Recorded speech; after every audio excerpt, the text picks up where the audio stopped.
the most resilient parasite? An idea. A single idea from the human mind can build cities.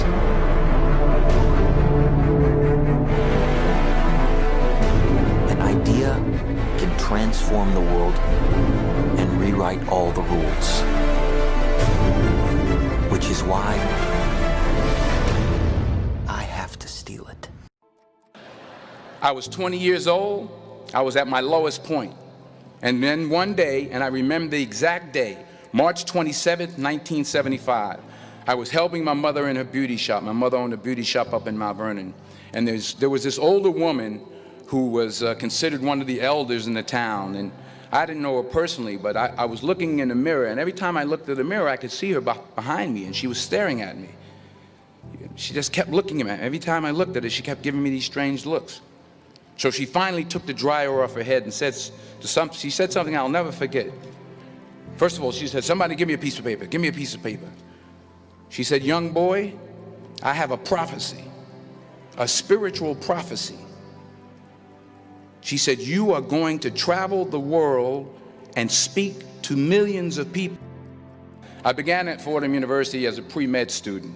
I took a course called cardiac morphogenesis. I couldn't read it, I couldn't say it, I sure couldn't pass it. So then I decided to go into pre-law, then journalism. And with no academic focus, my grades took off in their own direction.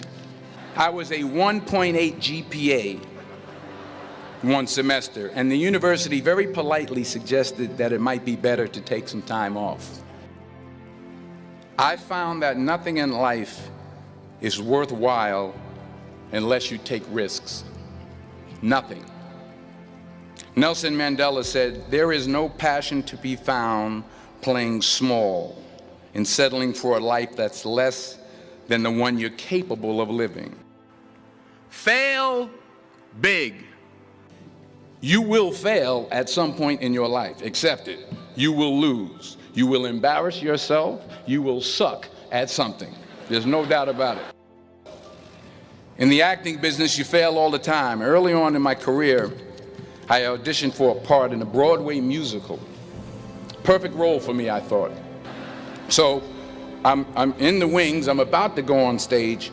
But the guy in front of me, he's singing like Pavarotti, and I'm just shrinking. I'm getting smaller and smaller. So they say, "Oh, thank you very much, and you'll be hearing from us." So I come out with my little sheet music, and so I assumed I didn't get the job. But the next part of the audition, he called me back. The next part of the audition is the acting part of the audition. So I'm like, hey, okay, maybe I can't sing, but I know I can act. So they pair me with this guy, and again, I didn't know about musical theater.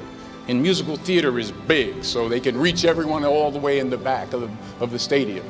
And I'm more from a realistic, naturalistic kind of acting where you actually talk to the person next to you. So I don't know what my line was. My line was, "Well, hand me the cup." And his line was, "Well, I will hand you the cup, my dear. The cup will be there to be handed to you."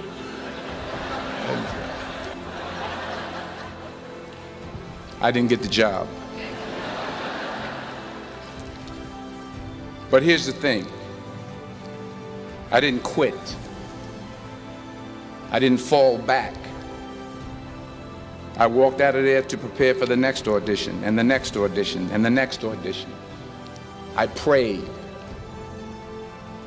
I prayed, and I prayed. But I continued to fail, and fail, and fail. But it didn't matter, because you know what? There's an old saying, you hang around the barbershop long enough, sooner or later you're going to get a haircut. So you will catch a break, and I did catch a break. Last year, I did a play called Fences on Broadway. Someone talked about it. Won the Tony Award. But here's the kicker.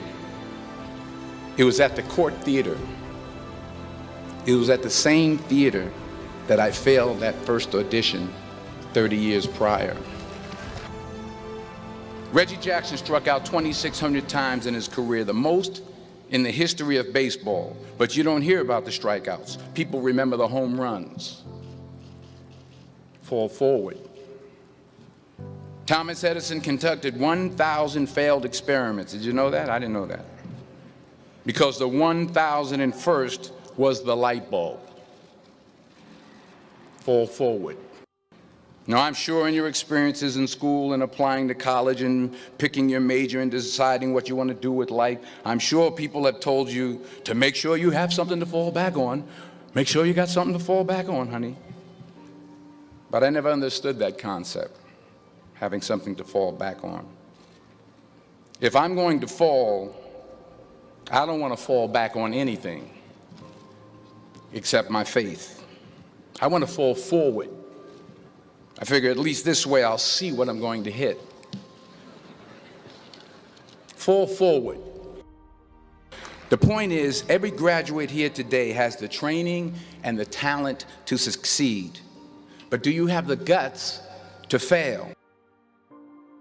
While it may be frightening, it will also be rewarding. Because the chances you take, the people you meet, the people you love, the faith that you have, that's what's going to define you. Keep working, keep striving, never give up, fall down 7 times, get up 8. Ease is a greater threat to progress than hardship. Without commitment, you'll never start, but more importantly, without consistency, you'll never finish. It's not easy. If it was easy, there'd be no Kerry Washington. If it was easy, there'd be no Taraji Henson, P. Henson. If it were easy, there'd be no Octavia Spencer. But not only that, if it were easy, there'd be no Viola Davis. If it were easy, there'd be no Michael T. Williamson, no Stephen McKinley Henderson, no Russell Hornsby. If it were easy, there'd be no Denzel Washington. So, dreams without goals are just dreams, and they ultimately fuel disappointment. So have dreams, but have goals. Life goals, yearly goals, monthly goals, daily goals. Don't confuse movement with progress. Remember, just because you're doing a lot more doesn't mean you're getting a lot more done. In order to achieve your goals, you must apply discipline, which you have already done, and consistency every day, not just on Tuesday and miss a few days. You have to work at it every day. You have to plan every day. You've heard the saying, we don't plan to fail, we fail to plan. Hard work works. Working really hard is what successful people do. What are you going to do with what you have? I'm not talking about how much you have. Some of you are business majors, some of you are theologians, nurses, sociologists, some of you have money, some of you have patience, some of you have kindness, some of you have love, some of you have the gift of long suffering, whatever it is, whatever your gift is. What are you going to do with what you have? And it's not how much you have. It's what you do with what you have. We all have different talents. Some of you will be doctors, some lawyers, some scientists, some educators, some nurses. The most selfish thing you can do in this world is help someone else. Why is it selfish? Because the gratification, the goodness that comes to you, the good feeling that I get from helping others, nothing's better than that. Well, I have traveled the world, and I have spoke to millions of people. But that's not the most important thing, the success that I had. The most important thing is that what she taught me and what she told me that day has stayed with me since. I've been protected, I've been directed, I've been corrected. I've kept God in my life, and it's kept me humble. I didn't always stick with him, but he always stuck with me. So stick with him in everything you do. If you think you want to do what you think I've done, then do what I've done. Today is the beginning of the rest of your life, and it can be very frightening. It's a new world out there. It's a mean world out there, and you only live once. So do what you feel passionate about. Take chances. Don't just aspire to make a living. Aspire to make a difference.